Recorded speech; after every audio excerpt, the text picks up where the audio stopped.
Pemilu presiden akan berlangsung 46 hari lagi. Dua pasangan capres-cawapres yang bakal bertarung juga sudah resmi terdaftar di Komisi Pemilihan Umum. Bagaimana perkiraan dukungan rakyat kepada pasangan Jokowi Yusuf Kala dan pasangan Prabowo Subianto Hatta Rajasa? Sebagian kalangan menilai dukungan rakyat dua capres dipengaruhi pula oleh kekurangan dan kelebihan yang dimiliki masing-masing pasangan. Jokowi dianggap menang dari kesederhanaan dan gaya politiknya menabrak protokoler yang kaku. Sementara Prabowo dinilai menang dari ketegasannya yang mengkonsentrasikan melawan neoliberal. Jokowi juga disebut-sebut lemah dari pengalamannya yang belum teruji, sedangkan Prabowo kepemimpinannya dianggap otoriter yang ditakuti oleh publik. Pasangan Jokowi JK didukung oleh kekuatan 207 kursi parlemen. Antara lain berasal dari Partai Demokrasi Indonesia Perjuangan 109 kursi, Nasdem 35 kursi, Hanura 16 kursi, dan Partai Kebangkitan Bangsa 47 kursi. Bagaimana dengan pasangan Prabowo Hatta? Dengan kekuatan Gerindra yang melesat saat ini, tentunya Gerindra bakal mampu berbicara banyak untuk menjungkalkan Jokowi di Pilpres. Apalagi poros Gerindra ini memiliki gabungan partai berbasis massa Islam yang kuat. PAN, P3, ditambah dengan kesulitan PKS, diprediksi bakal mampu menyulitkan PDI Perjuangan dan kawan-kawan koalisinya. Tidak cuma itu saja, pasangan Prabowo Hatta juga didukung oleh peraih suara nomor 2 terbanyak di pemilu 2014, Partai Golkar. Dengan tradisi dan mental berkuasanya, Golkar dianggap telah melipat gandakan kekuatan poros Gerindra. Prabowo Hatta didukung oleh kekuatan parlemen yang lebih besar dibanding Jokowi JK, yakni 292 kursi parlemen 2014-2019. Rinciannya, Gerindra 73 kursi, PAN 49 kursi, P3 39 kursi, PKS 40 kursi, dan Golkar 91 kursi. Kekuatan pasangan Prabowo Hatta ini juga berasal dari karakter dan figur yang telah melekat di keduanya. Prabowo memiliki ketegasan dan visioner, dan Hatta adalah seorang ahli di bidang ekonomi dan strategi pembangunan. Melihat kekuatan dua pasang capres-cawapres ini, siapa kira-kira yang lebih berpeluang mencuri hati rakyat?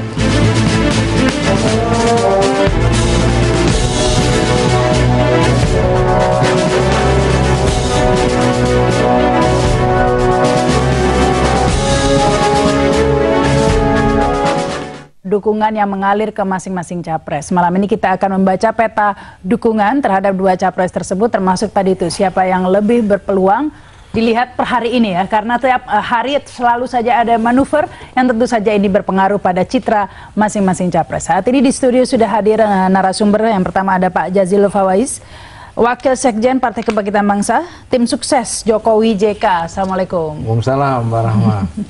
Ya, baik. Dan kemudian Riza Patria, Ketua DPP Partai Gerindra, tim sukses Prabowo Hatta. Assalamualaikum, selamat malam. Selamat malam, Assalamualaikum warahmatullahi wabarakatuh. Ada pengamat politik juga, Ikrar Nusa Bakti. Assalamualaikum, selamat malam. Waalaikumsalam, selamat malam Rahma. Dan ini budayawan, pengamat sosial Ridwan Saidi. Assalamualaikum, B. Salam. Ini termasuk ini tim sukses Prabowo enggak? Tidak termasuk seperti itu. Tapi saya ke Pak Jazilul dulu ini, Pak. Kalau dilihat kan selalu saja ada yang mengatakan ini survei ini trennya Jokowi turun, kemudian Prabowo naik. Nah, ini bagaimana ini tim sukses mengantisipasi atau menyikapi tersebut? Rahma, jadi kepemimpinan itu kadang lahir karena momentum. Nah, ini kelihatannya Pak Jokowi ini memang diharapkan momentumnya. Jadi di survei apapun tetap Pak Jokowi menang. Tetapi bahwa ada tren penurunan dan macam itu soal variasi saja. Nah, munculnya berbagai relawan, gerakan masyarakat, dan di survei partisipasi masyarakat itu 60%. Jadi di luar partai. Jadi partisipasi masyarakat untuk membantu Pak Jokowi ini relatif tinggi hasil surveinya. Itu artinya masyarakat berharap. Nah, dua pasangan Jokowi JK menurut saya itu sudah sangat layak. Dan tapi di kubu Prabowo kan didukung partai-partai Islam ini nih. Jadi PKB juga berbasis Islam. Ya. Nah, di antara partai Islam yang 2014 ini perolehannya paling tinggi ya PKB. Nah, oleh sebab itu, dan juga secara kultural PKB ini didukung oleh model dan visi keislaman. Meskipun bukan kader PKB nih yang maju ya, Mahfud MD malah berada di sebelah ini. Pak JK itu Rois Suriah PBNU, artinya memiliki akar yang sama dengan PKB. Nah, justru masuknya PKB di Pak Jokowi ini dan Pak JK ini juga ingin agar Indonesia ini lebih mengedepankan visi Islam rahmatan lil alamin. Tapi apa akan diikuti akar rumput apa oleh Nahdien, apa akan mengikuti seperti itu atau akan ke Mahfud MD mengikutinya? Tentu visi ya, kalau Pak Mahfud kan bukan struktural di PKB dan juga bukan struktural di NU. Bahkan Pak Mahfud juga pernah menjadi pendiri PAN. Nah, artinya kecenderungannya memang ke sana. Tetapi bahwa akar rumput rakyat secara umum Islam maupun Islam, kita melihatnya bahwa Pak Jokowi ini sekarang sedang diharapkan. Pak JK sebenarnya juga menurut saya ini memiliki elektabilitas yang cukup tinggi karena Pak JK punya pengalaman yang cukup. Beliau ini wakil presiden dulu. Tidak ada di antara pasangan lain yang punya pengalaman sampai tingkat wakil presiden kecuali pasangan Jokowi. Ini tampaknya kubu Prabowo Hatta ini harus bekerja keras ini Pak Riza ya, mengingat baik capresnya maupun cawapresnya ini kalah elektabilitasnya dibanding Jokowi JK. Saya kira tidak begitu ya. Jadi yang pertama saya ingin menyampaikan soal hasil koalisi yang memang alhamdulillah sesuai dengan semangat Gerindra ingin membangun tenda besar dengan koalisi merah putih, yaitu koalisi nasionalis dan religius yang luar biasa. Saya berapa bulan yang lalu datang ke Kalimantan, rata-rata ingin supaya wakilnya ARB. Saya dengar dari teman-teman Sulawesi, Indonesia Timur ingin wakilnya JK. Saya ke Sumatera ingin wakilnya Hatta Rajasa. Saya ke Jawa, Jawa Timur, Jawa Tengah, ketua ketemu juga kiai dan sebagainya, ingin wakilnya Mahfud MD. Alhamdulillah koalisi terbesar ini berhasil, diputuskan satu karena memang wapres hanya satu, cawapres diputuskan Hatta Rajasa. Dan yang menarik, semua yang diusung-usung tadi kecuali JK, semua bergabung di Gerindra. Ingin saya sampaikan bahwa Gerindra ini mendapat berkah yang luar biasa, mendapat kekuatan yang luar biasa karena tokoh-tokoh ini yang punya potensi luar biasa seperti Mahfud MD, Hatta, saya ke Jawa Barat pingin wakilnya AR dan sebagainya, semua bergabung. Jangan lupa Golkar juga dengan medianya Golkar kan, dengan luar biasa, ARB dengan partai pemenang kedua ya di beberapa daerah luar biasa suaranya. Jadi ini satu berkah yang luar biasa. Baik. Kalau Pak Ikrar pertama melihat berkah ini ya di koalisi ini, banyak yang mungkin sakit hati atau memang ingin bergabung ya dengan Prabowo Hatta ini ya. Nah, ini seberapa besar berkah ini bagi Prabowo Hatta? Kalau buat saya sih lebih banyak bagi barisan sakit hatinya ya, termasuk Golkar juga kan, yang kemudian tidak diterima oleh Megawati kata-kata Golkar kan. Demikian juga Pak Mahfud ya, yang beralih dari Jokowi JK kemudian ke Prabowo, katanya karena Prabowo kalau diajak ngomong belak-belakan kan, sementara katanya kalau Jokowi lebih seneng ngomong dengan rakyat tapi nggak mau ngomong sama saya kan, dia bilang gitu kan. Itu buat saya ya, nah, itu yang saya bilang tadi, sakit hatinya juga gitu ya. Tapi seberapa besar ini memberi kontribusi positif begitu terhadap? Ya itu nanti tergantung publik yang akan menilai ya. Tapi kalau kita perhatikan ya, dari hasil survei indikator politik Indonesia ya, itu dilakukan bulan April. Jadi lagi-lagi saya katakan bulan April ya. Jadi setelah pemilu, memang ada satu penurunan elektabilitas dari Jokowi ya dibandingkan dengan kenaikan dari Prabowo Subianto. Tapi pada saat yang bersamaan, kalau kita baca dari pemilih partai-partai itu apakah akan memilih calon yang diajukan oleh partai itu, ternyata cuma ada 3 partai ya menurut hasil indikator politik Indonesia ya, itu yang pemilih PDIP itu pasti memilih Jokowi ya, pemilih PKS itu akan memilih siapa yang akan didukung oleh PKS ya, pemilih Gerindra itu akan memilih siapa yang akan didukung oleh partai Gerindra. Lebih dari itu semuanya itu campur baur ya, campur baur yang saya katakan. Malah ada yang cuma memilih 38% terhadap calon dari partainya, tapi kemudian yang memilih Jokowi jauh lebih banyak ya. Jadi kalau kita lihat itu ya, itu persentasenya masih lebih banyak ke Jokowi JK. Jadi mungkin ada Jokowi maksud saya, itu ya. karena waktu itu belum ada JK ya. Itu bulan April. Ya, kalau lihat data minggu ini ya, hasil NCID Prabowo 57, Jokowi 43. Ya, pengamat Polimedian Alamsah Prabowo 51 sampai 52, Jokowi 48 49. Jadi memang tren Prabowo itu naik ya, Jokowi itu turun. Tinggal kita lihat ya pada tanggal 9 April siapa yang menembus 50 plus 1. Tapi biasanya nih Pak Ridwan Saidi ini nggak percaya survei biasanya. Tapi kalau kayak gini biasanya percaya atau tidak? Ini kan biasanya mengkritisi Jokowi nih katanya. Yang pertama terlalu dini ya membicarakan dua sosok ini bagi saya, karena kita masih harus menunggu ketetapan KPU tanggal 13 Mei. Tanggal 1 Juni. Yang saya baca tadi 31 Mei. Besok hasil kesehatannya. Yang saya baca dia 31 Mei. Iya, jadi akan dari hasil kesehatan itu yang diumumkan. Iya, bukan kesehatan aja kan ada kelengkapan, betul, segalanya.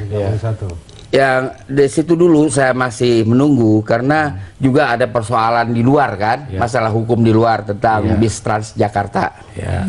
Ya kan, jadi saya khawatirnya saya ikut saudara PKB ini melambung-lambungkan Jokowi, tahu-tahu dia nggak dicapres. Ya kan, itu kan harus ditimbang-timbang juga. Jadi setiap calon cadangan ya, hasil kesehatan juga belum tentu Pak Prabowo lulus juga. Ya, kalau tadi tunggu dulu. Hasil kesehatan tadi Pak Prabowo keluar dengan santai, tapi Pak Jokowi bilang saya tidak bisa menggambar, sulit sekali tes psikologi, berkali-kali suruh menggambar rumah. Nah saya tanya, kalau orang dites menggambar rumah berkali-kali, itu biasanya ada indikasi epilepsi. Nah, jadi karena itu saya sulit ikut berbicara seperti bapak kita ini, karena saya masih musim pertama menunggu 31 Mei. Itu dulu saya harus tunggu. Dan kalau secara umum saya kira gairah bagus lah menghadapi Pilpres 2014. Nah, ini kalau Jokowi disuruh gambar rumah berkali-kali, Prabowo jangan disuruh gambar kuda. Enggak, saya tadi keterangan Pak Prabowo ya kan, menggambarkan dia rileks dan malah dia mengapresiasi dokter-dokter Indonesia yang menurut dia itu harkatnya lebih baik atau rata-rata dengan dokter-dokter luar negeri itu ya, begini Pak Rahma, boleh Pak Ridwan menunggu hasil itu, memang dilihat saja nanti tanggal 31. Ya memang kita juga menduga-duga jangan-jangan ada yang tidak lolos kesehatan. Kalau kemarin tuh hanya tes kalau nggak lolos faktor utang gimana? Nah, termasuk juga hasil audit kekayaan dan macam-macam. Nah, oleh sebab itu kita melihat tanggal 31 yang nanti diundi tanggal 1 Juni untuk pengambilan nomor urut. Tapi Pak Ridwan, terlalu jauh kalau kita bicara Transjakarta. Besok ini hanya apakah hasil lab psikologinya normal atau tidak di antara capres ini. Soalnya ada indikasi ada yang tidak normal. Nah makanya jangan-jangan yang sulit ngisi psikologi malah yang lulus. Enggak, kalau tiba-tiba tersangka kan itu berat ya. Kita tidak bisa mengentengkan proses di Kejaksaan Agung. Kalau kita ikuti detik demi detik itu kan, 5 tersangka kemarin diperiksa sebagai saksi. Tidak jelas tersangkanya siapa. Michael Bimo Putranto yang Jokowi mengaku tidak kenal. Pertanyaan pertama dalam pemeriksaan tadi, kau kenal tidak sama Jokowi? Michael menjawab, saya kenal. Jadi saya tidak bisa terburu-buru untuk ikut serta. Bagaimanapun kita harus realistis akan proses hukum yang sedang berlangsung di Kejaksaan Agung. Itu jelas tersangkanya itu Kadishub. Jadi mereka dipanggil sebagai saksi. Untuk terkait dengan Pak Jokowi nggak ada hubungannya itu. Ya. Jadi itu semua proses hukum. Tapi kemarin itu proses di RSPAD. Baik. Untuk dicek kesehatannya, mentalnya, menjadi pemimpin ini cukup atau tidak. Kalau psikopat nggak bisa dong. Kalau psikopat jelas nggak bisa. Kalau ada apalagi ada kelainan-kelainan misalkan. Saya kira kalau kesehatan 4-4-nya lulus lah, karena Jokowi pernah jadi cagup, JK pernah jadi capres sebelumnya, Prabowo pernah jadi cawapres sebelumnya. Sudah melalui tes itu? Ya semua sudah melalui Hatta. Jadi saya kira itu lulus. Cuma yang menarik yang saya kaget tadi Bang Ridwan, kalau bikin rumah nggak bisa ini ada tanda apa ya? Karena di psikologi itu memang biasanya disuruh gambar rumah, gambar pohon, itu gambar binatang, itu umum sudah ya. Jadi saya kira itu nanti ke depan lah kita diskusi. Tapi yang menarik sekarang adalah kita ingin melihat soal tren elektabilitas ya. Baik. Tadi saya sampaikan kenapa memang meningkat ya. Memang Gerindra kita lihat saja Gerindra partai yang 4,6 menjadi 12%. Itu berarti ada kepercayaan masyarakat pada Pak Prabowo. Mohon maaf bukan pada Gerindra. Jadi gini, karena simbol Gerindra itu ada di Prabowo. Kenaikannya itu belum sampai melampaui. Itu hanya sedikit sekali. 6 bulan bekerja itu hanya ada kenaikan 5%. Iya. Nah, ini Pak Jokowi, Pak Prabowo hanya ada kenaikan sedikit saja. Nah, oleh sebab itu kalau menurut saya, kalau kita percaya dengan survei per hari ini, jelas Pak Jokowi. Kalau pemilih besok pagi, jelas Pak Jokowi menurut survei. Sayangnya belum ada survei hari ini. Belum ada survei hari ini. Justru survei hari ini kita melihat ada survei yang terbaru. Justru media online update per Jumat tanggal jam 12 hari ini ya, saya bacakan Tribun.com 43,77 Jokowi JK, Prabowo Hatta 53. Ya, ini agak-agak. Itu pemiliknya. Jadi saya kira Ya. ini banyak ada Merdeka. Kalau survei sering kita saya melihat pikir anomali. perlu diklarifikasi. Tapi saya begini, bagi saya ikut Bang Ridwan lah. Tidak menyampingkan soal survei ya, tapi faktanya adalah bahwa ketika pileg semua survei nasional menganggap bahwa partai Islam tidak ada yang lolos, PKS, PAN, semuanya kecuali satu. PKB. Cuma satu. PKB memang dianggap lolos. Cuma tapi satu, ternyata Bang, cuma satu survei namanya poll tracking politik itu yang mengatakan partai Islam tidak masuk, yang lainnya enggak. Enggak, rata-rata enggak. Sebulan Bang, kita semua tahu. Maksud saya ini satu bukti. Kemudian lagi kalau bicara survei Bang Rahma, ya, mohon maaf, ada yang namanya Jokowi efek, katanya 27-35. Tapi faktanya 19, nggak sampai 20%. Baik. Itu maksud saya, Jokowi tidak bisa memberi efek. Jangankan sama Prabowo, sama Roma efek saja kalah. PKB, saya lebih bangga dengan PKB. Baik, ini mungkin singkat saja nih Pak Ikrar, kita bahkan kira-kira memang akan ada yang tersandung nggak ini nanti dalam tes kesehatan? Kalau buat saya sih mudah-mudahan enggak ya. Tapi kalau kasus hukum ya mungkin ini bisa juga menjadi bahan sandungan karena kita tahu nih katanya pengacara ini tersangkanya ini dari Gerindra, caleg Gerindra begitu. Itu kalau buat saya itu proses hukum lah ya, termasuk juga salah satu pendukung Gerindra itu kan udah jelas-jelas jadi tersangka gitu.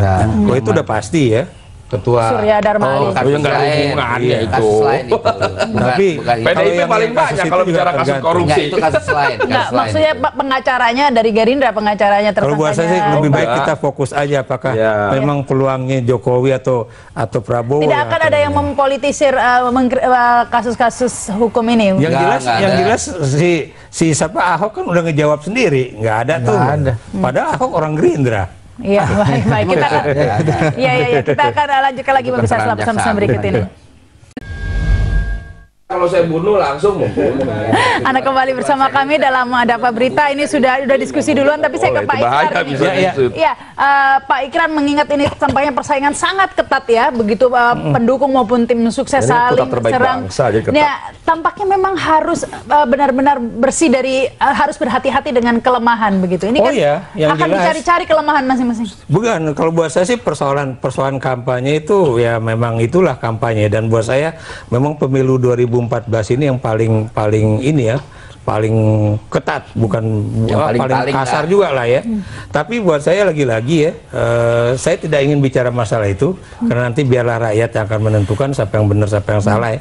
Tapi yang ingin saya katakan di sini adalah bahwa kalau salah satu pihak itu memang tidak terus-menerus mengupdate informasi, itu yang kemudian bisa menjadi satu titik lemah ya. Kekalahan itu bisa terjadi. Saya beri contoh misalnya kalau timnya Gerindra atau timnya PDIP ya, itu kemudian lengah di situ. Kenapa demikian? Karena Anda tahu bahwa pastinya lawan politik itu tidak tidur. Jadi itu yang harus di apa namanya informasi itu, semacam apa nih misalnya? Saya beri contoh misalnya ya, gerakan-gerakan dari apa itu pendekatan-pendekatan terhadap massa ya, karena biar bagaimanapun setiap detik itu kan terjadi ya, dan itu yang kemudian harus dipantau ya, baik oleh pihak Jokowi ataupun oleh pihak Gerindra, karena kita tahu bahwa apa itu klaim-klaim semacam misalnya bahwa oh sekarang saya udah dapat di Jawa Timur ya, bukan mustahil itu jadi informasi bagi pihak lawan. Oh kalau gitu coba kita lihat bener nggak tuh, coba kita kerjain lagi ya, kayak begitulah. Jadi itu pasti akan terjadi. Itu merebut dari tampaknya suara itu itu akan terjadi. Berat buat PDIP, mengingat secara kapital mungkin lebih kuat dari Prabowo begitu.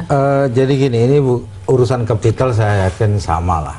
Kita tidak bicara kuat dan lemah, tetapi bahwa yang menentukan itu rakyat. Gini, Pak Jokowi ini tidak punya masa lalu, tidak punya beban masa lalu, tidak punya kendala-kendala masa lalu, berbeda dengan yang lain pasti. Nah, oleh sebab itu santai-santai saja. Yang kedua, santai-santai saja. Yang kedua, kita lihat kehidupan Pak Jokowi, ya, karir pemerintahan, mulai dari wali kota, gubernur, ya presiden. Ya. Nah, habis itu keluarga juga keluarga yang sakinah, keluarga yang saya sejahtera. Ke Pak Ridwan ini. Tadi Pak Ridwan menyinggung kasus hukum ini, Mbak, bisa menjadi menyandung atau mengganjal salah satu capres, contohnya kasus hukum Baswe. Bagaimana juga ini juga ada kasus hukum juga kan yang udah selesai kalau Pak Prabowo kan sudah selesai. Sudah nggak sama. Beda. Ketika ini Kan udah selesai, gitu. Yang ini baru memulai. Jadi bahaya, bisa kayak Senturi nanti. Maka itu jadi jangan terlalu apa namanya bergairah atau istilahnya nafsu gitu ya. Jangan, nanti kita kan bisa apa itu shock gitu ya kan, tahu tuh kok begini, oh ini nggak punya masa lalu, siapa bilang kan begitu ya kan. Kita harus berhati-hati karena bagaimanapun ya kan, Pak Prabowo bukan anggota keluarga beliau ya kan, tapi kolega dalam partai. Juga Pak Jokowi bukan anggota keluarga beliau ya kan, hanya kolega. Kita nggak bisa berani mengatakan oh dia nggak ada masa lalu. Ntar kan saya bisa katakan siapa yang bilang. Nah jadi karena itu akan ada apa yang mengejutkan begitu menurut Anda, bisa dicari-cari untuk kemudian dijadikan senjata menjelang pilpres begitu? Ya kalau buat saya sih nanti tergantung aja ya, apakah pemeriksaan kejaksaan memang kemudian bisa membuktikan bahwa memang Jokowi itu bisa dituduh melakukan korupsi ya, baik itu untuk kekayaan dirinya sendiri ataupun kekayaan orang lain, itu aja. Kenapa demikian? Karena kita tahu bahwa proses tender itu kan memang dilakukan oleh masing-masing kementerian ya ataupun pemerintah daerah, dan itu orang yang memiliki apa yang disebut dengan kuasa pengguna anggaran itu yang memang lakukan. Kalau kelalaian, mungkin kelengahan atau kelalaian bisa tidak itu? Ya itu nanti tergantung aja bagaimana proses hukum itu, apakah memang kemudian Jokowi dianggap lalai gitu kan. Kenapa demikian? Karena kita tahu bahwa kalau misalnya menterinya korupsi, kayak misalnya Surya Dharma Ali korupsi, apakah kemudian apa itu Susilo Bambang Yudhoyono harus dituduh sebagai koruptor juga? Kan enggak juga gitu kan. Ya beda memang ya kalau itu ya, kalau di kasus Bastras ini kan ada kesalahan yang mungkin tidak perlu dilakukan oleh Pak Jokowi yang saya hormati, yaitu di awal tidak pernah mengakui gini Pak Rama, kita ini sedang bicara soal peluang, bukan soal kasus. Biarlah kasus nanti diproses secara hukum. Tapi kadang-kadang peluang itu terganjal oleh kasus begitu. Iya. Saya sedang sebenarnya nggak usah bicara supaya kasus. apa namanya? Jadi jangan bicara masa lalu, karena masa depan ini lebih berat buat Jokowi gitu. Kalau masa lalunya Prabowo, Bang Ridwan lebih hafal dari saya. Bang Ridwan, kalau masa lalunya Prabowo, orang tuanya itu Sumitro Joyo Hadikusumo itu ekonom besar ya kan. Kemudian kakeknya Margono itu pendiri BNI. Jadi itu masa lalu yang luar biasa. Kalau orang Jawa itu percaya yang namanya bibit, bebet, bobot. Jadi, jadi Pak Prabowo itu tidak ujuk-ujuk rasa kursus spontan jadi capres, Bang. Jadi ada proses yang luar biasa hingga sampai. Kita juga melihat kan, saya pikir black campaign soal Jokowi ini juga banyak kita terima. Tetapi biarlah masyarakat yang nanti akan menentukan. Tetapi bahwa semua juga melihat khalayak. Karena di Indonesia ini adat ketimuran, Pak. Pak Prabowo ini di mana keluarganya ya? Di mana? Ini juga orang bertanya. Nanti ibu negaranya keluarga siapa? Iya, ibu gitu? negaranya siapa? Kira-kira begitu ini juga. Nah, apakah ini seperti itu akan menjadi ganjalan itu Pak Ikrar? Oh iya, Kenapa? Hal-hal seperti itu kan Kalau buat saya sih enggak juga ya. Enggak lah. Dulu saya ingat Dari dulu juga. Dulu saya ingat Perdana Menteri Kanada kalau nggak salah ya. Iya, iya. Itu Trudeau kalau nggak salah. Iya, Trudeau. Iya. Dia datang ke sini yang baru saja isinya tuh lari dari dia ya waktu itu ya. Dan dia datang sini bawa putrinya masih Betul, kecil ya. betul. Ketemu dengan Pak Harto dan Bu Tien itu. belum bicara Presiden Prancis ya. Saya nggak akan ngomongin masalah pribadi orang lah ya. Iya. Tapi yang ingin saya katakan ya, apakah benar yang dikatakan oleh Jak TV tadi ya, bahwa Prabowo itu akan mengangkat ekonomi kerakyatan anti neolib ya. Itu Kenapa yang demikian ya? Kenapa demikian? Karena Anda tahu sekarang dia bergabung dengan partai yang namanya Golkar, yang namanya PAN ya, dan PAN itu sekarang menjadi calon wakil presidennya yang adalah Menteri Koordinator Perekonomian di era di mana pemerintahan itu dikatakan menjalankan ekonomi neolib dan kapitalis. Itu aja yang kemudian Nah, ini saya kan jadi jadinya bertanya itu. berbenturan Termasuk seperti itu juga Pak dia Ikrar. akan Oh, iya, dan jawab aja. putrinya Golkar gitu kan. Biar Saya kira dijawab beda. aja. Jadi yang pertama saya setuju tadi ya, udahlah ya zaman sekarang ini era pilpres ini saya pribadi berharap jangan membahas masa lalu, mencari-cari kesalahan apalagi menyalahkan. Nanti kualat ini. Ya nanti Jokowi nanti kualat, nanti masa lalu nanti ada masa depannya ada Anda masalah. Jokowi Ya. terus. Ya, Prabowo makanya. emangnya nggak kualat. Maksud saya itu satu ya. Jadi janganlah. Jadi kalau saya pribadi ini adalah pilpres adu gagasan, adu ide, adu kemampuan Jawab leadership dan aja. manajerial, ya kan? Pertanyaan Pak Ikrar, bagaimana pasangan Prabowo dengan Pak Hatta ini yang katanya anti neolib, padahal kemarin melakukan Sekarang itu skenario jawabnya ekonomi sederhana. Kalau pertanyaan itu saya kira jawab sederhana. Kita jawab dengan angka-angka. Indonesia hari ini dengan Pak Hatta sebagai Menko Perekonomian yang baru saja mundur. Nah, ini soal keberpihakan. Iya, Katanya neolib pemerintahan lalu, ini Menko-nya ada di situ jadi bukan begitu, Bang. Ada mau menggunakan blueprintnya Partai Golkar. Bukan. Lalu gimana blueprintnya Gerindra gitu? loh? Bukan maksud saya. Soal Tadi kan neolib, bicara Hatta, soal ya kan bicara neolib. Hatta. Ya bicara Hatta. Soal neolib, Iya, bicara Hatta yang kan. Saya jawab dulu katanya deh. ini anti neolib. Nah, bagaimana mempraktekkan itu ketika partai-partai yang ada di Anda itu bahkan wapresnya ini juga menjalankan skenario itu kemarin. Ya enggak ada, Kira-kira siapa yang bilang neolib? Yang pertama saya jelaskan, bicara ekonominya. Hari ini faktanya, ini luar biasa kelebihan Pak Hatta, seorang engineer, teknokrat, ya. Ekonomi Indonesia tertinggi di dunia setelah Tiongkok. Sementara negara-negara maju di Eropa Timur dan sebagainya turun, bahkan hancur, ini prestasi yang luar biasa. Saya pribadi tidak menyangka Pak Hatta bisa punya prestasi yang luar biasa. Tidak mudah. Saya orang engineer, saya teknik sipil, tidak mudah. Apalagi beliau teknik minyak, tidak mudah menjadi seorang ekonom, ya, mampu menjadi arsitek ekonomi Indonesia. Itu yang luar biasa. Tapi Bung, waktu kemarin Maksud saya, Tunggu ya, dulu, Baik, silakan, Pak Ikrar. waktu kemarin serah terima jabatan dari Menko Perekonomian Hatta Rajasa kepada Pak Cete. Khairul Tanjung, ternyata di situ diketahui bahwa angka-angka itu tidak sebagus seperti yang digambarkan ke media. Oh, banyak sekali yang jelek enggak. gitu. Sekarang kita kan sepakat, kita tidak bicara angka, kita bicara fakta. Tuh, tadi Ya, kita bicara Maksud saya, Jadi faktanya maksud saya, kalau tadi bicara angka sudah jelas. Sekarang kalau bicara faktanya, ekonomi Indonesia baik sampai hari ini. Baik itu ukurannya angka.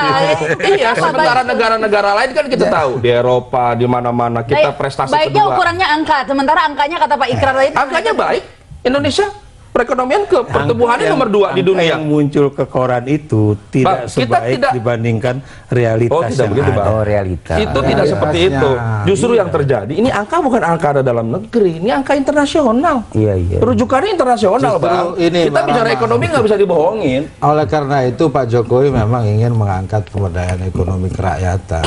Karena gini, karena pertumbuhan yang ada ini rasio Gini dengan maksudnya pemerataannya kurang. Ya. Oleh sebab itu ke depan ini pasti harus ada ya orang yang juga pinter mungkin. Nah ini, baik. Nah, ini kita bisa Dan ekonomi. juga diharapkan oleh masyarakat terkait dengan Baik, itu pasti sudah pemberdayaan sering dibacakan ekonomi itu Pak kerakyatan. Riza. Justru ini Mbak Rahma, tadi kan bilang Jadi- Jokowi membangun ekonomi rakyat. Terlambat. 6 tahun yang lalu Prabowo sudah bilang mau melaksanakan ekonomi kerakyatan. Jadi dia presiden Ya, yang baru mempersiapkan. ada dong. Anda jangan serang dulu. Yang baru apa? membangun tol laut. Itu yang saya minta penjelasan, itu tol laut tuh apa tuh ya? Saya baru dengar itu lah. Iya, apa Kalau tuh? ekonomi Maksudnya, kerakyatan itu pelabuhan Prabowo. Pelabuhan Oh, itu gitu. itu harus pelabuhan dalam, pengurusannya juga gitu. cepet. Jadi tuh kayak jalan tol cepet. Oh, istilahnya tol laut. Iya. Oh, Bukan di laut dibangun jalan tol ya. itu ada begitu kan, istilah bukan saya yang bikin. Iya, nanti saya tanya lagi ke Pak Ridwan nih, kalau menurut Pak Ridwan nih siapa nih yang lebih bisa membangun ekonomi kerakyatan? Sudah jelas ya jawabannya, pemirsa. Sesaat lagi.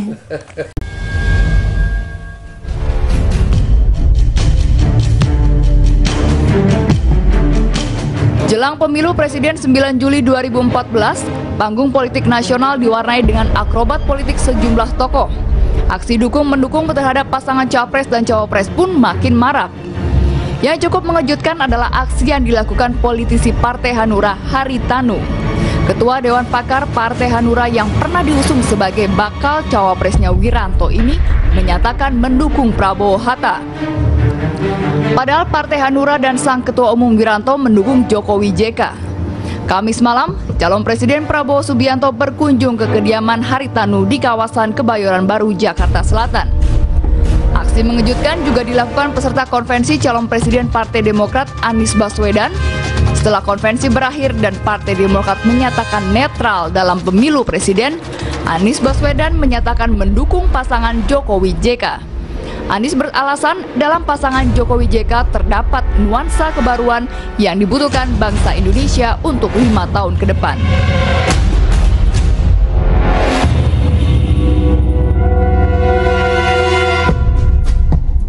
Ya, ini mungkin langsung ke Pak Ridwan Saidi lagi nih, Pak Ridwan. Iya. Kan tadi itu ya, kalau semua kedua-duanya menyuarakan ekonomi kerakyatan seperti itu ya. Oke. Nah, tapi seringkali dipertanyakan ketika Prabowo ini wakilnya justru Hatta Rajasa yang selaku di pemerintah yang lama begitu. Oke, yang pertama kalau catatan saya tentang Hatta Rajasa, dia itu tidak tegas sikapnya tentang jembatan Selat Sunda, ya kan? Karena ada ketentuan Selat Lombok, Selat Sunda itu harus menjadi jalur internasional. Kalau ditutup dengan jembatan itu gimana, itu satu soal. Yang saya tidak dengar dari kawan-kawan yang mencapres ini, ya kan, program-program dan visi yang mereka katakan satu, persoalan yang menyangkut dengan deklarasi Juanda 1957 itu saya nggak pernah dengar. Itu adalah sebagai tentang wawasan Nusantara. Itu saya nggak dengar. Malah kemarin saya dengar dari bukannya pihak Rizal itu masalah kelautan dibatasi menjadi soal rumput laut, ubur-ubur, rajungan dan kepiting, ya kan? Padahal itu lebih luas dari itu, satu, ya. Yang kedua soal memberi tempat kepada hak ulayat dalam rangka hukum adat dalam sistem hukum nasional. Karena ini adalah termasuk dari bahagian strategi kebudayaan di mana menempatkan native dalam tempat yang lebih bermartabat. Karena pergolakan di dunia pada dasarnya Arab Spring dan yang terakhir Thailand adalah itu persoalan native. Ini saya tidak mendengar sama sekali. Ada, Bang. Ya. Ada di itunya Jokowi ada. Tapi Pak Ikrar, kalau dilihat dari gaya Hak ulayat. Oke. Yang ketiga, saya masih yang ketiga. Nggak ada Bang disebut. Yang ketiga, Prabowo pernah menyebut setelah keluar dari istana tanggal 13 Mei mengenai Indonesia harus memainkan peran yang determinan di dalam ASEAN. Kita boleh nggak suka dengan Pak Soeharto, Bapak Ikrar kita ini, tetapi bagaimanapun juga zaman itu Pak Soeharto dianggap big brother, baik pun oleh Mahathir Muhammad maupun oleh Lee Kuan Yew. Pada waktu itu ya, yang saya ingin katakan, di samping Indonesia memainkan peran yang sangat penting, kemudian juga berperan di dalam keamanan Laut Cina Selatan, ya kan? Dan itu diakui oleh dunia peranan Menlu Marti di dalam menjinakkan Kambodia yang merupakan kaki tangan Tiongkok. Jangan baik-baik dulu, karena saya harus memberi penjelasan. kalau terlalu panjang nggak baik. Ya harus panjang. Ini harus bagaimana? Ini bagaimanapun harus dilanjutkan peran di Laut Cina Selatan, peran perdamaian Indonesia. Yang terakhir, bagaimana Indonesia diharapkan oleh komunitas internasional untuk memainkan peran dalam TPP, Pacific Partnership. Baik. Jadi Ya. mungkin Pak Ridwan ini perlu juga membaca, berdiskusi soal visi Jokowi JK lebih detail, Pak Rahmat. Tetapi apa yang sudah dikerjakan Jokowi ya soal revitalisasi pasar tradisional ini kan terus juga dilakukan. Terus kalau bahasa di visi misi, kita ingin membangun ekonomi yang bergerak dari pinggir. Jadi desa yang menjadi basisnya. Jadi undang-undang desa yang kemarin diputuskan itu menjadi basis dari gerakan ekonomi dan pemberdayaan. Kalau desa maju, saya yakin maju Indonesia ini. Nah, oleh sebab itu apa yang disebut Pak Ridwan Saidi tadi itu juga, Pak Ridwan, kita juga punya komitmen yang sama. Bagaimana Indonesia ini maju ini justru dirasakan oleh masyarakat yang banyak. Baik. Jangan hanya segelintir orang. Baik, tapi ini Pak Ikrar, kalau Anda melihat gaya komunikasi nih masing-masing capres ya, kalau kita lihat mungkin Prabowo ini lebih menyampaikannya dengan bahasa yang gagasan-gagasannya entah benar entah tidak, tapi terdengar ideal begitu kan ya. Tapi kalau Jokowi mungkin kurang komunikasi gagasan-gagasannya sehingga mungkin salah terima atau banyak, atau bagaimana Anda melihatnya? Iya, memang kalau kita lihat ya, memang orang punya kelebihan dan kelemahan ya. Prabowo terus terang ya, dia memang sebagai seorang orator hebat ya. Walaupun tadi Anda sendiri katakan ya, substansinya juga belum tentu ya, karena itu kan lebih banyak jargon-jargonnya juga ya. Dan saya juga mendengar ya dari Pak Supit misalnya kan, waktu diwawancarain oleh sebuah radio swasta niaga pagi ya, this is not only the song but also the singers is very important. Jadi bukan cuma lagu, tapi penyanyinya itu juga akan penting. Apakah kemudian sang penyanyi itu bisa menyanyikan lagu itu dengan baik? Apa dalam hal ini, apakah orang yang sudah berjanji mengenai program-programnya itu akan mendeliver atau enggak, menjalankan enggak program-programnya ya? Saya mungkin itu dulu menanggapi Bang Ridwan dulu ya. Anda tahu bahwa Indonesia nggak masuk dalam Trans-Pacific Partnership ya? Diharapkan. Tunggu dulu Bang. Kenapa kita nggak mau ya? Karena itu memang dominasi Amerika Serikat itu akan sangat besar. Karena itu permainan dari multinasional corporations Amerika Serikat yang kemudian akan menghabisi negara-negara ASEAN. Ya, memang ada beberapa negara ASEAN yang masuk di situ, Malaysia di situ, Vietnam di situ, kalau nggak salah Singapura juga di situ. Indonesia itu cuma masuk yang satunya lagi ya, yang regional corporations itu ya. Jadi itu yang harus kita. Saya dengar tadi Abang ngomong di Jakarta punya cerita ya. Yang mengatakan itu, cuma Abang itu ngelihatnya dari sisi budaya. Karena saya budayawan. Nah justru itu. Anda orang politik. Justru itu. Budayawan itu kalau bilang Trans-Partnership, Pacific Partnership. Oke, tapi kalau misalnya dari sisi ekonomi, habis kita sama Amerika Serikat. Gitu. Termasuk nanti kebudayaannya tergerus nanti. Tahu itu kan omongan umum. Ini kan kita di panel Jak TV, kalau di Skamling boleh Anda ngomong gitu. Jadi yang saya maksudkan, saya tidak mendengar tanggapan-tanggapan atau presentasi daripada Capres tentang beberapa masalah-masalah ini. Itu yang saya katakan. Ya kan, bukan saya menyatakan pendirian saya dari segi politik tentang TPP, dari segi budaya tentang TPP saya udah utarakan. Memang. Baik. Jadi tadi yang menarik ya, Bang Ikrar ya, not only the song but the singer is more important. Saya sepakat ya, justru itu tadi saya ulang ya. Pak Prabowo itu kan bibit bobotnya sudah baik, jadi itu penting. Jadi menurut pemimpin itu jangan kujuk-kujuk nongol, kujuk-kujuk jadi capres. Ada proses. Apalagi kalau singer Rhoma Irama di sana loh. Ngomong singer Rhoma Irama udah bergabung di sana. Tambah lagi Rhoma Irama gabung, Ahmad Dhani Ini sudah pernah jadi wali kota. Jamile. Kalau soal track recordnya Pak, Saya ikut. Pak Prabowo itu belum pernah memegang posisi pemerintahan. Kalau Pak Jokowi sudah pernah wali kota, gubernur, Pak Prabowo itu belum pernah. Nah ini menarik nih. Nah, oleh sebab itu kalau menurut saya apa yang disampaikan oleh sebab itu bolak-balik dikatakan ini soal orasi, soal bicara, soal gaya, bahwa fisik, keseriusan, kesederhanaan ini sedang diharapkan oleh masyarakat. Bukan hanya sekedar ngomong berapi-api habis itu nggak ingat apa yang diomongkan. Baik. Jadi gini, lebih baik tidak omong. Ini penting nih soal pemimpin yang ketika menjabat dan belum mendapat jabatan. Kalau bicara tidak menjabat, Bapak Prabowo terakhir Pangkos dan janjian Kapolsek dan Kodiklat. Itu bukan jabatan pemerintahan. Iya betul, itu bukan jabatan. Tapi beliau umur 26 sudah menjadi komandan termuda dalam sejarah di Kopassus dan sebagainya. Bahkan dikirim sekolah di Amerika. Itu prestasi yang luar biasa. Semua orang tahu dia rising star. Kemudian ada orang yang cerdas, bisa bahasa. Mertuanya siapa dulu? Dia bahasanya 4, Bang. Bang, waktu itu belum kawin, Bang. Rama waktu itu belum kawin. Punya kemampuan 4 bahasa. Apa itu? Jerman, Inggris, ya kan, Prancis, Indonesia. Itu luar Betawi. biasa. Oh, apalagi Betawi, Jawa, ya kan, bahasanya apa? Tapi yang paling penting tadi, tapi yang menentukan rakyat, Rama. Ya. Rakyat ini sudah bosen dengan omong-omong dan model-model orang yang berkibar-kibar, tetapi lupa. Nah, oleh sebab itu, gaya Pak Jokowi biarkanlah.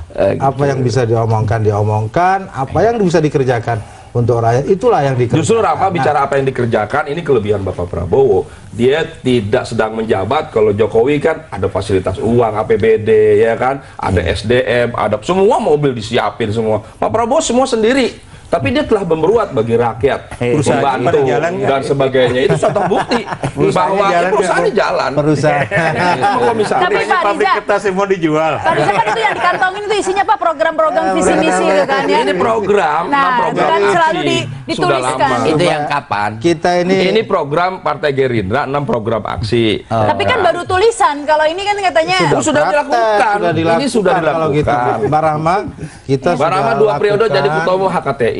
Ya kan, bicara pertanian, ini bicara budaya, ya kan, ketua umum pecah, yang diakuin dia, yang diakuin yang mana? Sekarang ini kalau pecah semua pecah, Bang. Yang diakuin dia kalau HKTI.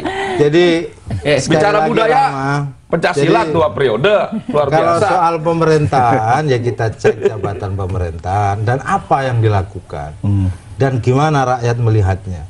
Oleh sebab itu, ya karena rakyat memutuskan ngomong apapun seorang capres, tentu semuanya punya track recordnya masing-masing.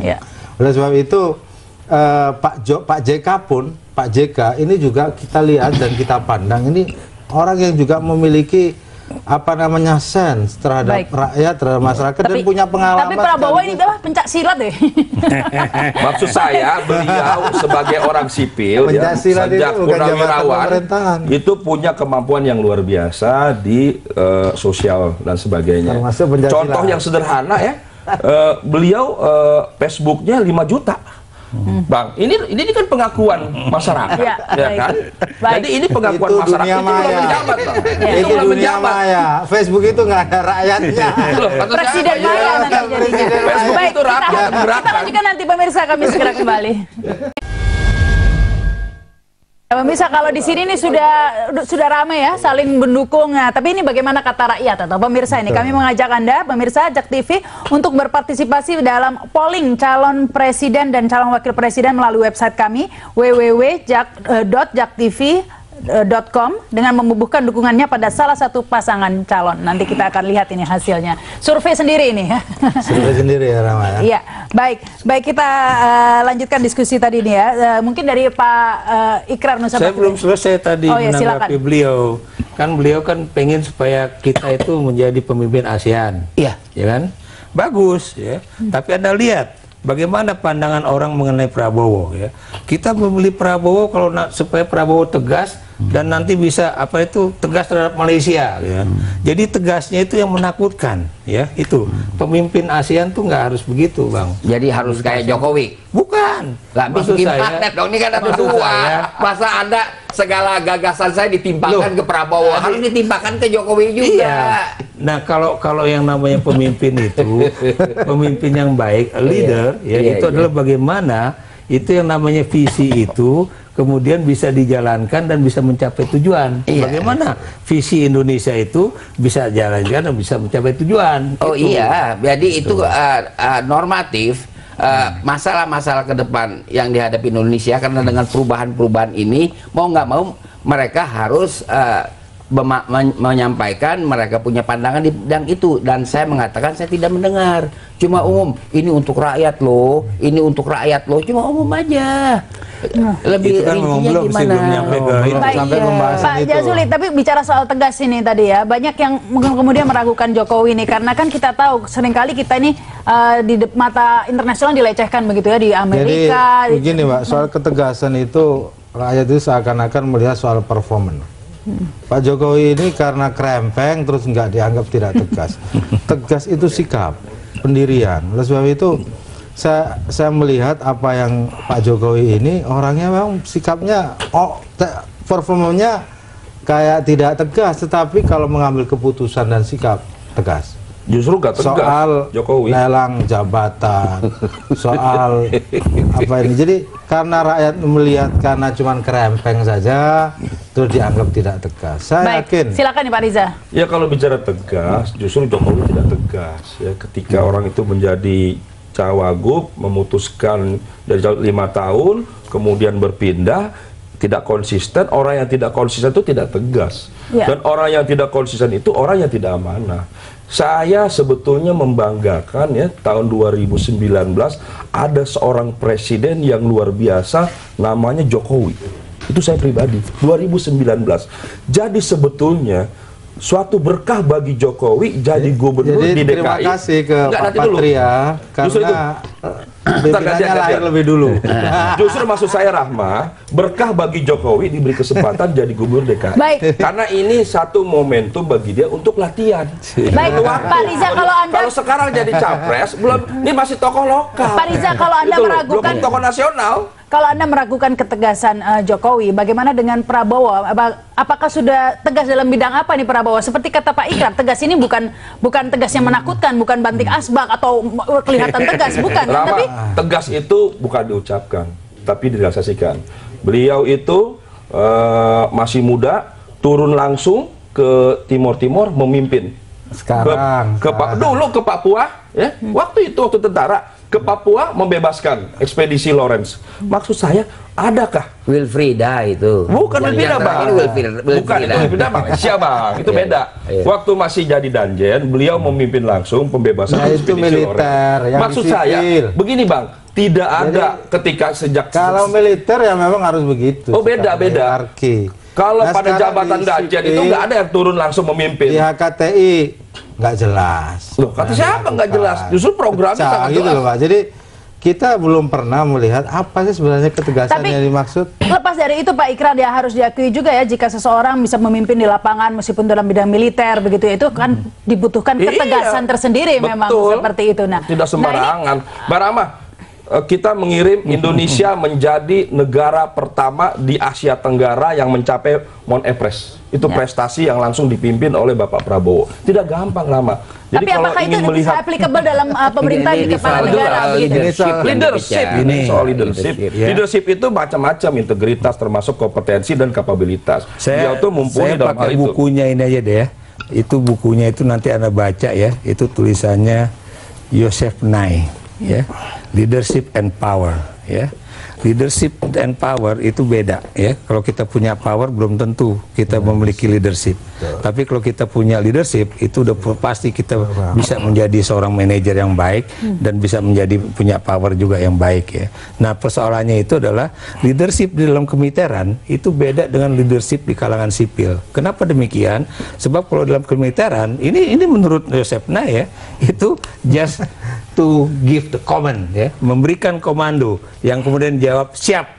Nah, itu. Dalam politik nggak bisa. Itu perlu ada negosiasi, perlu ada apa namanya itu pendekatan-pendekatan yang budaya dan sebagainya. Tapi Jadi apakah Indonesia memang membutuhkan pemimpin yang lebih tadi itu komen begitu sehingga lebih tertib begitu di tengah kekacauan macam-macam? Itu yang saya nggak setuju. Kenapa saya nggak setuju ya? Sudah terbukti sebuah pemerintahan yang ditangani oleh militer selama 32 tahun itu menghasilkan sebuah pemerintahan yang otoriter ya. 10 tahun kita juga di bawah pemerintahan seorang jenderal, kita tahu itu anomali dalam satu kepemimpinan. Itu justru salah, Mbak Rahma. Jadi kalau bicara ketegasan ya, kalau bicara ketegasan justru Prabowo luar biasa bicara ketegasan ya soal kepemimpinan. Itu kan dalam militer itu seorang pemimpin itu yang namanya komandan itu tidak sekedar memutuskan, itu ada namanya telahan sta. Dia lebih komprehensif.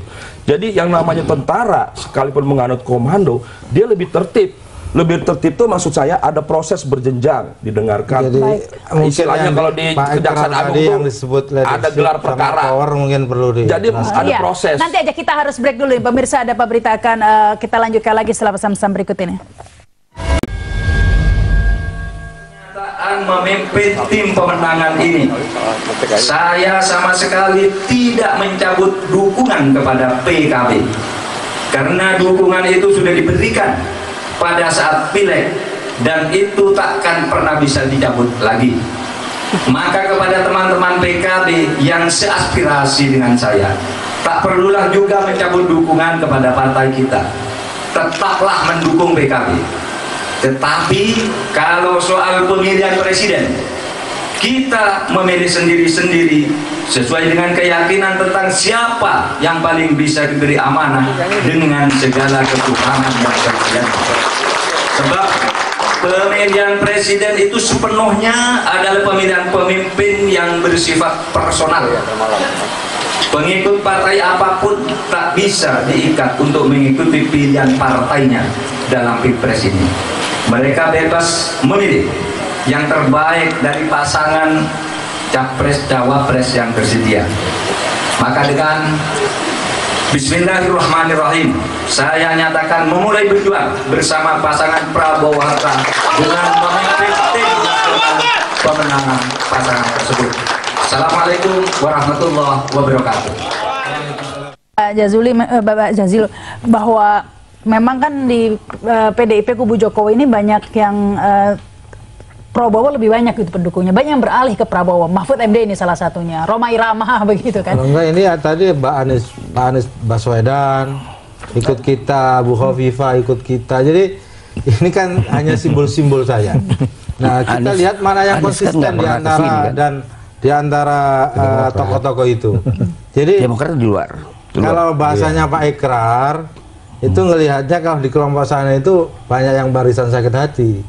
Tapi saya nggak ingin mengatakan begitu. Saya menghormati saja apa yang menjadi keputusan para tokoh itu. Tetapi tokoh yang di belakang Pak Jokowi, barisan ada mau di hati.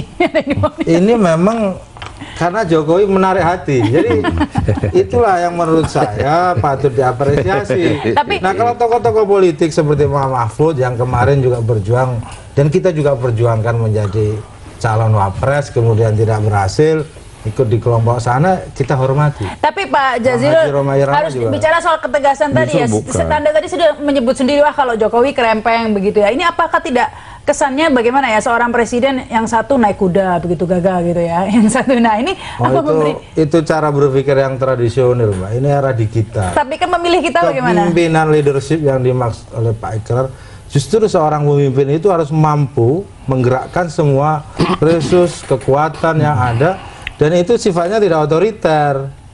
Nah, kalau kita sekarang mendambakan negara yang otoriter lagi, dalam tanda kutip ketegasan yang disebut otoritarisme, ya tentu itu akan membuat justru kelebihan dari Pak Prabowo itu adalah dia adalah pemimpin yang tegas, berani, dan demokratis. Baik, bisa dibuktikan. Ya. Tapi di tengah kekacauan seperti ini ya, banyak yang ada yang merusak-merusak begitu kan, banyak anarkis begitu. Banyak yang mengharapkan katanya memang apakah itu bisa diselesaikan oleh pemimpin yang dari militer begitu? Ya, lepas suka atau nggak suka ya, Al-Sisi itu kan militer ya, Egypt yang mau pemilu atau sudah pemilu 1-2 hari ini. Yang kemudian kita lihat ya, pertama Prabowo, apapun itu adalah sebuah achievement, dia bisa menyatukan sekian partai politik, itu kan kerja dia kesana kemari. Saya ini di luar, saya bersama banyak orang ya kan belum menyatakan pilihan karena saya tetap menunggu 31 Mei, oke? Nah, kita lihat sekarang Pak SBY. Pak SBY juga memainkan satu peran politik yang menurut saya cukup elegan. ketika dia mengatakan Partai Demokrat berada di luar proses pilpres.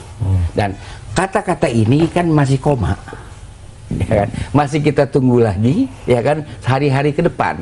Jadi kita tidak bisa mengatakan begitu gampang kalau militer itu tidak punya naluri politik, karena perang dan politik apa sih?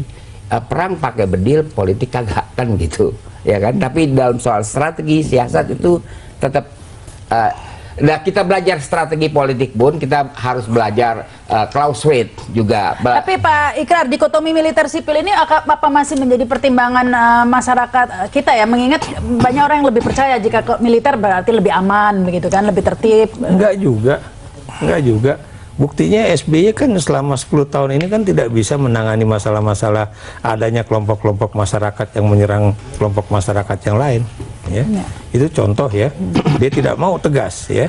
Kemudian juga kan Gerindra juga ada salah satu manifesto politiknya menyatakan akan mempurify ya, apa sih bahasa Indonesia itu?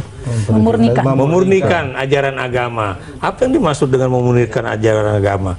Apakah itu kemudian hanya Islam yang kemudian yang lainnya kafir satu ya, ataukah cuma Sunni yang dianggap benar, yang Syiah yang lainnya juga? Enggak, Syiah itu udah ke Jokowi.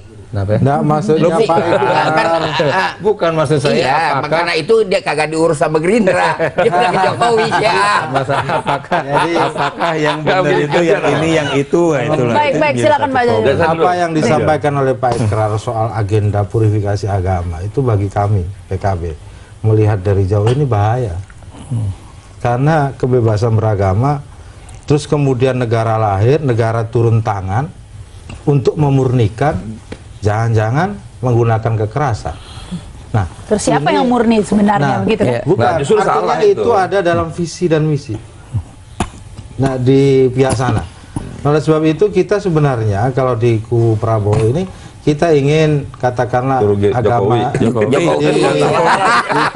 Pak Jokowi ya, di kubu Pak Jokowi JK ini lebih kepada sivilisasi agama. Jadi agama menjadi sesuatu yang... Tapi kan dari sini. Baik, silakan Pak Rizal. Jadi kalau bicara agama ya, kalau bicara nasionalisme ya, tentu Gerindra mengedepankan sebagai partai yang nasionalis, NKRI dan Pancasila itu udah harga mati bagi kita. Tapi mendukung nggak ada pemurnian dari teman agama tadi? Ada di visi-misinya, kenapa hanya mendukung? Kenapa sekarang ya kan Gerindra merasa perlu melibatkan partai-partai Islam yang mewakili kaum religius ya. Karena memang Indonesia ini tidak bisa dipungkiri, Indonesia ini yang luas ini memang masyarakatnya masyarakat yang beragama, dan kebetulan lebih banyak umat Islam. Saya kira satu yang wajar saja, ini satu sejarah, satu kondisi yang ada, sehingga memang sebentar ya, sehingga memang kita butuh kepemimpinan ke depan adalah pemimpin yang nasionalis dan religius, ya kan? Itu diwakili oleh Prabowo dan diwakili oleh Hatta. Sehingga sinergi antara kedua ini dapat menyelesaikan sebenarnya pertanyaan dari Pak Ikrar tadi soal purifikasi agama. Ini menjadi soal sebenarnya di masyarakat sipil yang dimana Indonesia ini termasuk Islam pun atau agama yang lain itu aliran-aliran itu banyak. Nah, pertanyaannya kalau ini ada divisi misinya. Kalau ini menjadi gerakan dalam satu negara ikut serta di situ, itu nanti menjadi manifesto politik. Manifesto politik yang semua orang baca kalau itu. Justru kita dari pihak Gerindra. Manifesto politik Gerindra itu akan melakukan purifikasi agama. Nah, ini bagi kami PKB yang partai yang berbasis agama, berbasis Islam, ini merasa khawatir dengan manifesto itu, Pak. Itu kan manifesto karena partai. Ini nanti khawatir. Silakan nih Pak Ridwan. Enggak, ini kan manifesto partai kan Gerindra kan. Iya kagak apa-apa, dites di lapangan dia dapat 73 kursi. Ya kan begitu, nggak apa-apa. Berarti itu yang diinginkan oleh masyarakat. Yang 73 kursi yang diwakili oleh 73 kursi. Jadi nggak apa-apa. Itu hak Gerindra. Anda suka dengan Gerindra boleh ikut, nggak suka ya nggak apa-apa. Makanya saya bilang begini, biarkan rakyat nanti menentukan. Nah, saya setuju tadi. Semua itu kembali kepada rakyat. Untuk itu sekarang kan kita lihat tren dan realita. Tadi saya bilang dulu trennya kan Prabowo, kemudian ada Jokowi, masuk Jokowi, belakangan sekarang Jokowi turun, Prabowo naik ya. Ini tren. Ini tren. Kata dulu satu-satu. Sekarang kita bicara realita, Bang. Realita, Rahma, adalah tadi saya bilang, realita yang biasa diukur tuh sekarang apa sih? Yang bisa diukur adalah pemilu 2009 dan pemilu 2014. Pemilu 2014 kenyataannya adalah target PDIP jauh dari target hasilnya 19 sekian persen. Gerindra melampaui target. Itu artinya masyarakat memang simpati dan cinta dengan Prabowo. Baik, silakan Pak Itu realita yang ada. Soal figur, Mas. Ya justru itu soal figur. Jadi figur Justru waktu pileg, Bang. Kita ini Waktu pileg yang itu bertarung gantian dong. Yang bertarung gantian. Ini mau bicara di Bapak Iya, kita. kalau saya lihat sih, karena memang persoalannya waktu pemilu legislatif itu saya nerima apa yang dijelasin sama Bang Ridwan di sini juga. Ingat ya, bahwa caleg-caleg itu memang tidak pernah ngomongin Jokowi, dia ngomonginnya lo pilih gua gitu. Nah itu makanya kemudian itu satu soal. Itu salah soal itu, yang lain juga itu adalah bahwa orang pikir Jokowi ikut di situ lah, kok nggak ada gambarnya, nggak jadi kayak gitu. Jadi Ya, buat baik. saya itu ada Jadi miscommunication. akan berbeda begitu, tapi kita akan lanjutkan Justru lagi. Rahma waktu pileg itu luar biasa, spanduk itu ya, pilih PDIP, Jokowi presiden, itu spanduk marak di seluruh Indonesia. Dan itulah Jokowi efek bisa dibilang gagal. Baik, caleg-caleg banyak yang memasang foto Jokowi. Itu memang. banyak, bahkan Megawati kalah sama Jokowi. Banyak Tetapi Jokowi fotonya. waktunya itu hanya sekitar 1 bulan. Bukan iklan caleg-caleg, caleg-caleg Caleg yang memasang. Megawati kalah sama Jokowi Kalah, ya? fotonya, kalah banyak. Semua orang lebih percaya Jokowi daripada Mega. Iya. Gitu loh. Baik, ini masih ada satu segmen Tapi lagi. Kita kenyataannya akan kan kembali lagi gagal. pemirsa setelah pesan-pesan berikut ini. Anda kembali bersama kami dalam Ada Berita. Ini udah segmen terakhir ini, langsung closing statement ini Pak Jazilo dulu. Tentu kami berharap kepada masyarakat Indonesia memilih dengan cerdas, Pak Rama. Dan kami dari Pak Jokowi JK ingin terus-menerus memberikan berbakti kepada masyarakat dan rakyat Indonesia. Tentu visi misi, saran, nasihat dari berbagai masyarakat, tokoh maupun siapapun, itu menjadi bagian yang nanti akan menjadi bahan pertimbangan dalam mengambil keputusan ke depan. Oleh sebab itu figur Pak Jokowi, karena ini memang sudah zamannya, saya yakin masyarakat tetap pada pilihan, dan sosok yang sederhana, sosok yang jujur, sosok yang mewakili masyarakat Indonesia sebagai calon presiden. Tentu kita juga ingin berjuang terus-menerus dan mengingat bahwa tujuan kita adalah menjadikan masyarakat Indonesia, rakyat Indonesia menjadi panglimanya. Baik, silakan nih Pak Riza.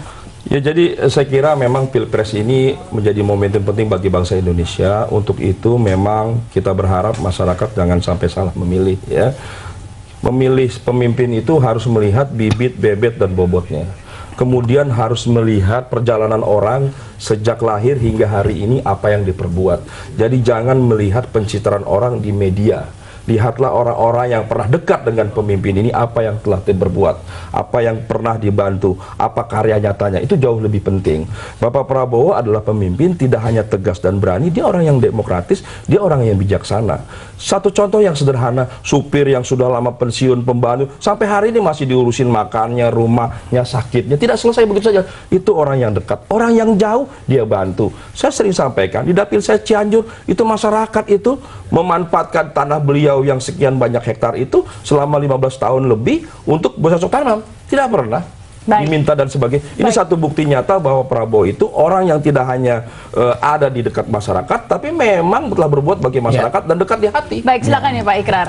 Ya, saya setuju ya dengan persoalan, tapi bukan bibit, bebet, bobot ya. Tapi track record orang itulah ya. Misalnya sebagai militer dia bagaimana ya?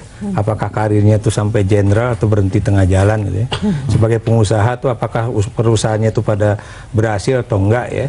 Kemudian ya sebagai juga pemimpin dari sebuah organisasi, organisasinya itu benar-benar bisa solid atau enggak. Jadi kita juga bisa ngeliat ya, jangan kemudian apa itu kita ngeliat bahwa yang satu krempeng, yang satu gagah, yang satu bisa naik kuda dengan biaya perharinya yang aduhai mahalnya gitu kan, dan kemudian yang satu cuma bisa naik sepeda ontel atau jalan kaki kan. Jadi itu juga perlu dilihat juga gitu. Naik pesawat pribadi juga dia kan.